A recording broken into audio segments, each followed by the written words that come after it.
Salam saudara, salam sejahtera, salam sehat dan semangat di dalam Kristus Tuhan kita. Haleluya, haleluya.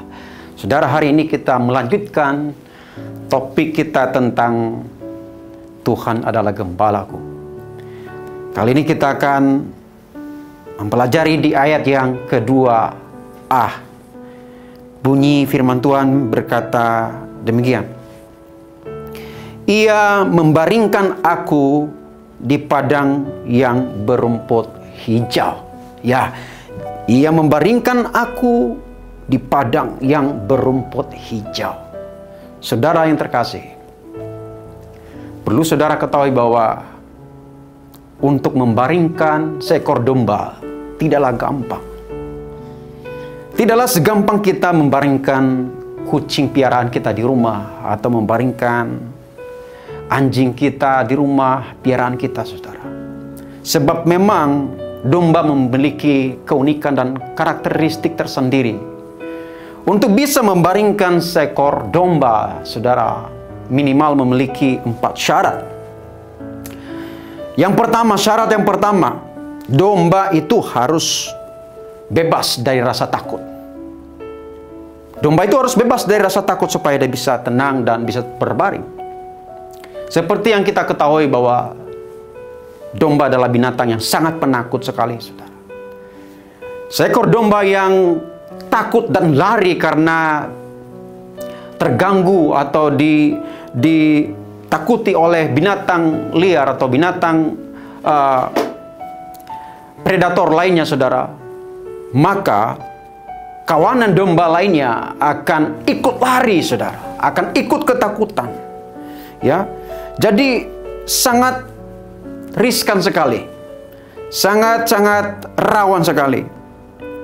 Kalau sudah dalam keadaan seperti begini, tentu domba tidak bisa tenang, apalagi berbaring, saudara. Nah, saudara yang terkasih, demikian juga kita sebagai orang percaya. Kalau domba tadi adalah binatang yang sangat penakut, kita juga adalah manusia yang penuh dengan ketakutan, ya kan, saudara? Kita takut akan masa depan kita. Takut tidak makan, takut kehilangan pekerjaan, takut sakit, apalagi di tengah pandemi virus corona, ada varian baru Omikron. Takut dan takut, saudara. Takut bangkrut, takut kehilangan, takut ditinggalkan oleh orang terkasih, dan lain sebagainya. Berbagai ketakutan demi ketakutan. Itulah sebabnya Tuhan selalu berkata kepada kita dalam Alkitab, ada 360 kali Tuhan berkata, jangan takut. Artinya tiap-tiap hari Tuhan berkata, jangan takut. Nah, saudara, tidak ada yang lebih menenangkan kawanan domba tadi yang lari ketakutan karena dikejar atau diganggu oleh predator, selain daripada gembala yang hadir di tengah-tengah mereka. Kalau gembala hadir, maka mereka jadi tenang kembali. Sama juga seperti kita. Tidak ada yang lebih menenangkan hati kita selain daripada gembala agung kita, Yesus Kristus, yang selalu menyertai kita. Dia adalah Immanuel, menyertai kita dalam keadaan apapun juga. Kalau kita menyadari itu, saudara, maka hati kita jadi tenang.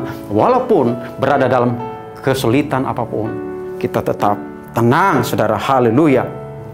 Dan juga Tuhan berkata dalam 1 Timotius 1:7, Tuhan tidak memberikan kepada kita roh ketakutan, tetapi roh yang membangkitkan kasih dan damai sejahtera. Nah, saudara, itu syarat yang pertama. Domba itu tidak boleh takut. Kemudian syarat yang kedua, tidak ada tekanan dari kawanan domba lainnya. Saudara, di dunia perbinatangan, bahkan jenis binatang apapun selalu mempunyai sifat mau mendominasi, ya kan? Menjaga teritorinya supaya tidak ada hewan lain yang masuk dan merebutnya. Misalnya padang rumput tidak mau membagi kepada yang lain. Domba-domba seringkali bisa menyeruduk, ya kan, domba lainnya, menanduk, saudara, supaya mempertahankan areanya, teritorinya. Nah, kalau dalam keadaan seperti begini, pasti akan ribut dan tidak bisa tenang, apalagi berbaring, saudara. Saudara yang terkasih, bukankah kita juga seperti begitu sebagai orang percaya? Bahwa saudara, seringkali kita juga ingin berkuasa, ingin mendominasi, ya kan? Sikut sana, sikut sini demi mencari jabatan, mencari popularitas, mencari muka, dan lain sebagainya. Ya kan? Kita ingin berkuasa dan bahkan mengorbankan yang lain demi ambisi-ambisi kita. Bahkan para murid pernah berkata kepada Yesus, memperdebatkan di antara para murid, mereka perdebatkan siapa yang terbesar di kerajaan sorga. Dan ketika Yesus hadir di tengah-tengah mereka, kemudian mereka jadi tenang, saudara. Dan Yesus berkata, yang terbesar adalah mereka yang mau melayani. Saudaraku, bahwa ketika gembala itu hadir, maka semua bisa jadi tenang. Itu syarat yang kedua, saudara. Kemudian syarat yang ketiga, supaya domba itu bisa terbaring adalah tidak ada lalat atau ulat yang menempel di tubuh domba. Kalau ada lalat atau ulat yang menempel, saudara, tentu akan merasa gatal dan membuat domba tidak nyaman. Nah, oleh sebab itu, seorang gembala harus memastikan tidak ada lalat. Bahkan kalaupun ada luka, harus memberikan obat supaya domba bisa tenang. Saudaraku, Yesus adalah tabib yang ajaib. Dia adalah gembala kita yang juga mengobati. Bahkan mengobati setiap luka-luka batin kita. Bukan hanya jasmani, tetapi luka-luka batin. Dibebaknya, dibalutnya dengan kasih. Haleluya, saudara. Kita bersyukur memiliki gembala yang seperti begitu. Kemudian yang keempat, saudara, domba itu harus kenyang. Kalau dalam keadaan lapar, tentu saudara, domba tidak bisa tidur dengan kenyang. Harus dengan kenyang. Demikian juga kita, saudara, bahwa Allah memberikan makanan rohani yang cukup bagi kita, yaitu kebenaran-kebenaran firman-Nya, sehingga kita bisa ada dalam hidup ketenangan, bisa hidup damai bersama dengan Tuhan.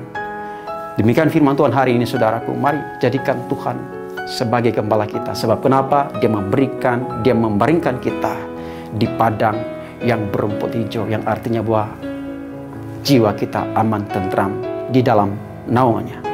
Tuhan Yesus memberkati. Mari kita berdoa. Tuhan Yesus, kami bersyukur bahwa Engkau adalah gembala yang baik, yang membaringkan kami dengan tenang di padang yang berumput hijau. Bukan di padang kering, tapi di padang berumput hijau. Kami bersyukur Tuhan, biarlah terus Tuhan Engkau pimpin kami menjadi domba-domba-Mu yang mau taat dan setia.